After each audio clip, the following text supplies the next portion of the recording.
ఇటు ట్రంప్ కమేనీకి మధ్య కూడా శాంతి చర్చలు జరిగి శాంతి చేకూరుతుందేమో అనిపిస్తుంది కానీ ఇక్కడ మన ఏపీ రాజకీయాలు కనుక చూసుకుంటే పరిస్థితి ఇటు బాబు జగన్ మధ్య ఆ శాంతి అసలు వస్తుందా, పరిస్థితులు ఇంకా తీవ్రమవుతున్నాయి, అగ్నిగుండంగా మారుతోంది రాజకీయ పరిస్థితులు, ఎలా చూడాలి?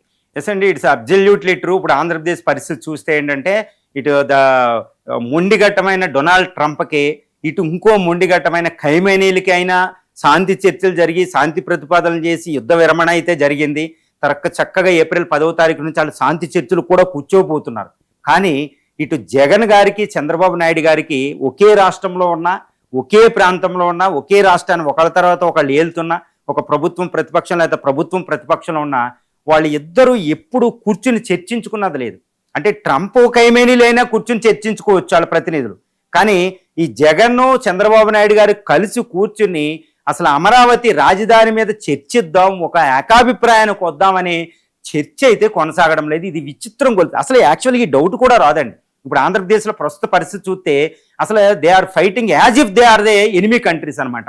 ఈ వైసీపీ టీడీపీ రెండు ఎనిమీ కంట్రీస్ లాగా పోరాడుకుంటున్నాయి. ఇక రాజకీయ పార్టీలకు కాదు, ఇక్కడ నుంచి ఉమెన్ అటాక్ చేసుకోవడం, ఈవేళ లేడీస్ని అనడం, దాన్ని డైవర్షన్ పాలిటిక్స్ చేయడం, తర్వాత అమరావతి మళ్ళీ ప్లాన్ బి అనడం. ఏంటి అసలు ఇది అర్థం అవ్వడం లేదు. 2014 నుంచి 12 సంవత్సరాల పైన అయినా ఆంధ్రప్రదేశ్కి రాజధాని లేని పరిస్థితి. మరి ఎవరైనా అక్కడ కూర్చుని ఇప్పుడు అందరూ కోరుకునేది ఒకటేనండి. అసలు యాక్చువల్గా ఈ డౌట్ కూడా రాదు.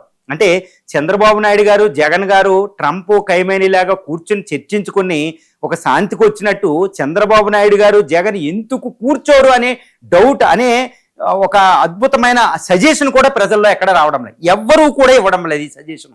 ఎందుకంటే వీళ్ళు ఎలాగో కూర్చోరనేది ఒక ఫిక్స్ అయిపోయినట్టున్నారు.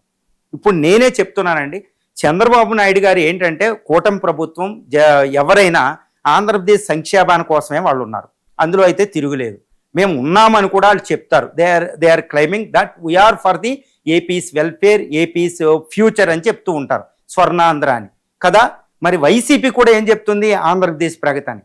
మరి మీరిద్దరూ ఆంధ్రప్రదేశ్ ప్రగతికి, ఆంధ్రప్రదేశ్ సంక్షేమాన్ని కోరుకున్నప్పుడు ఆంధ్రప్రదేశ్కి ఒక క్యాపిటల్ కావాలి, ఒక గ్లోబల్ సిటీ కావాలి.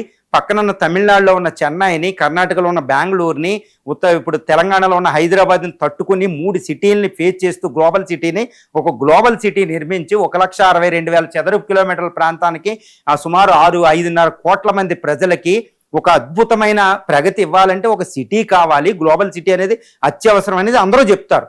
కానీ వీళ్ళిద్దరూ కూర్చుని మాత్రం మాట్లాడరు. ఎందుకు మాట్లాడరు? This is the biggest question అండి.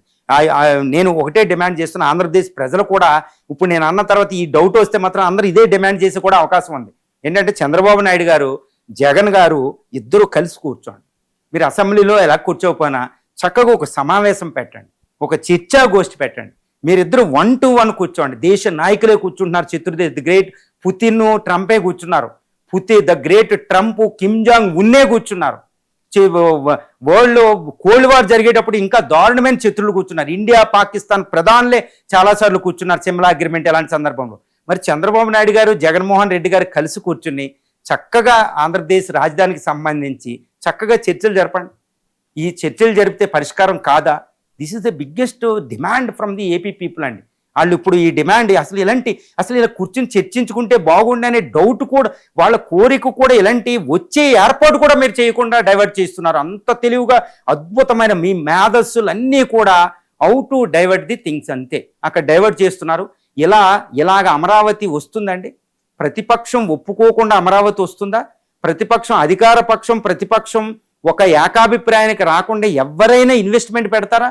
ప్రభుత్వ ఇన్వెస్ట్మెంట్లతో ప్రభుత్వం డెవలప్ చేస్తేనే ప్రపంచంలో ద గ్రేటెస్ట్ ఎంపైర్స్, మౌర్య చంద్రగుప్తులు, పాటలీపుత్రం నుంచి మనం పరిశీలిస్తే ద గ్రేట్ రోమన్ ఎంపైర్ నుంచి గ్రేటెస్ట్ ఎంపైర్స్ ఏ రాజ్యం, బైజెంటైన్, కాన్స్టాంటినోపిల్ చరిత్ర అయినా చూడండి. ఎక్కడైనా ప్రజలు పెట్టుబడులు పెట్టకుండా, వ్యాపారస్తులు పెట్టుబడులు పెట్టకుండా, ప్రస్తుతం అయితే ఇన్వెస్టర్స్ పెట్టుబడి పెట్టకుండా ప్రభుత్వం ఏది కూడా క్యాపిటల్ సిటీలు, రాజధాని, పెద్ద పెద్ద నగరాలు నిర్మించలే. మరి ఆ పెట్టుబడిదారులు రావాలంటే ప్రతిపక్షం ప్రభుత్వం మధ్యన ఏకాభిప్రాయం లేకపోతే అమరావతి డెవలప్ చేయడం ఇంపాసిబుల్. అది జరగదు. అది ఇప్పుడు అందుకనే వైసీపీ నేను వస్తే మావిగాను, మీరు వస్తే ఇది plan B. It's totally wrong. మీకు అబ్జెక్షన్, వైసీపీకి అబ్జెక్షన్ ఉంటే ఎందుకు అబ్జెక్షన్, ఎందుకు అమరావతి వద్దు లేదో ఖచ్చితంగా సూటిగా పాయింట్ వైజ్ బ్రీఫ్గా ప్రజలకు చెప్పాలి.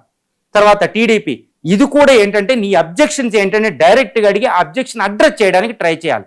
ఇది ఎప్పుడో వద్దంటే అక్కడ Trump, Kim Jong Un, the greatest leader enemy కంట్రీలు, ఇరాన్, ఇప్పుడు అమెరికా కూర్చున్నట్టే చక్కగా చంద్రబాబు నాయుడు గారు, జగన్మోహన్ రెడ్డి గారు ఒక బెంచ్ ఇద్దరు కాఫీలో టీలో తాగిపోయి తెచ్చి చక్కగా లంచ్ తింటూ ప్రజల ముందు మాట్లాడుకుంటే రాజధాని మీద మీరు ఏ పరిష్కారం ఇచ్చినా ప్రజలు ఆశిస్తారండి. కానీ దీని మీద ఇద్దరు ఏదో ఎనిమీ కంట్రీస్లో కొట్టుకున్నట్టు మాత్రం ఏపీలో ఉండడం it is not augur well for the AP.